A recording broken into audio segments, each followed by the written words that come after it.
নবীজি বলেন ইদা কানাত লাইলাতুল নিসফি মিন শাবান ফাকুমু লাইলাহা ওয়া সুমু নাহারাহা।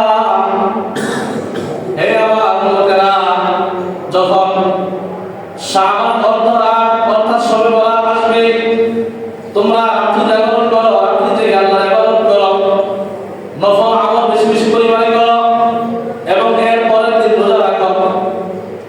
আগামীকাল শনিবার একটা নফল রোজা আমরা সবাই রাখার চেষ্টা করবো। এখন তো দিন ছোট আছে, দিন ছোট, রোজা রাখতে এত কষ্ট হবে না।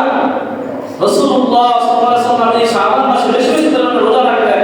এজন্য আমরা চেষ্টা করব আগামীকাল সবাই রোজা রাখার জন্য। নবীজি বলেন সুমু নাহারাহা, এবং এর পরের দিন তোমরা রোজা রাখো।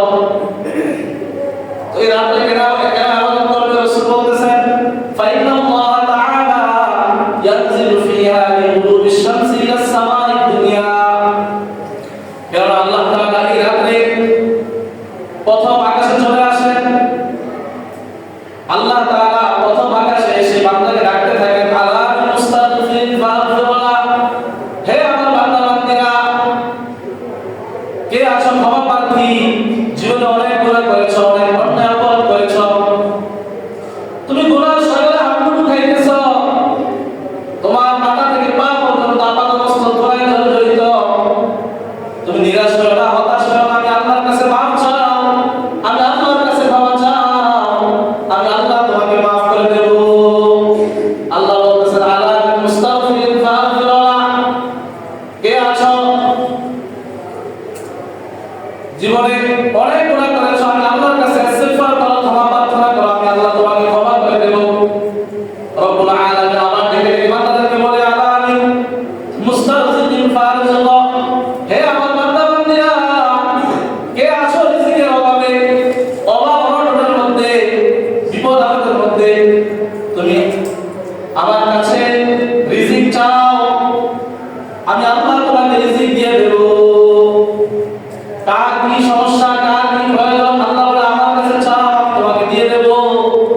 আলাল মুবতালা ফাআফিয়াহু ফি, ও বান্দা কে আছো জটিল কঠিন রোগ শোকে আক্রান্ত, এবং জটিল রোগে তুমি আক্রান্ত হয়ে আছো, অনেক ডাক্তারের কাছে গিয়েছো, অনেক হসপিটালে গিয়েছো, তোমার চিকিৎসার কোনো ব্যবস্থা হয় না, ডাক্তাররা বলে এই রোগের কোনো চিকিৎসা নাই, তুমি নিরাশ হয় না, হতাশ হয় না, সব চিকিৎসকদের আল্লাহ, যে আল্লাহ রোগ দান করেন, যে আল্লাহ রোগ থেকে সেবা দান করেন, ওই আল্লাহর কাছে তুমি তোমার এই অসুস্থতা থেকে, রোগ থেকে পানা চাও, মুক্তি চাও, আল্লাহ তাআলা তোমাকে মুক্ত করে দিবেন।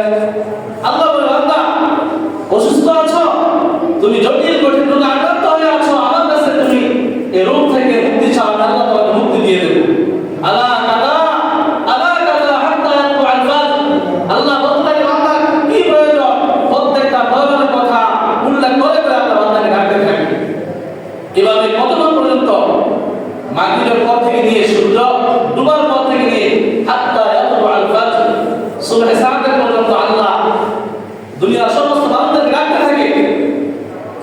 আল্লাহ তাআলা আমাদের ডাকবে আর আমরা ঘুমিয়ে থাকবো, আল্লাহকে ডাকবো না, আল্লাহর কাছে চাইবো না, তাহলে এর চেয়ে অকৃতজ্ঞতা আর কিছু হতে পারে? এজন্য আজকে রাতটা আমরা ইবাদত করব।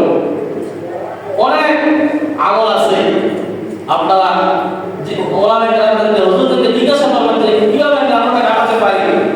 অল্প সময় তো শুরু বলে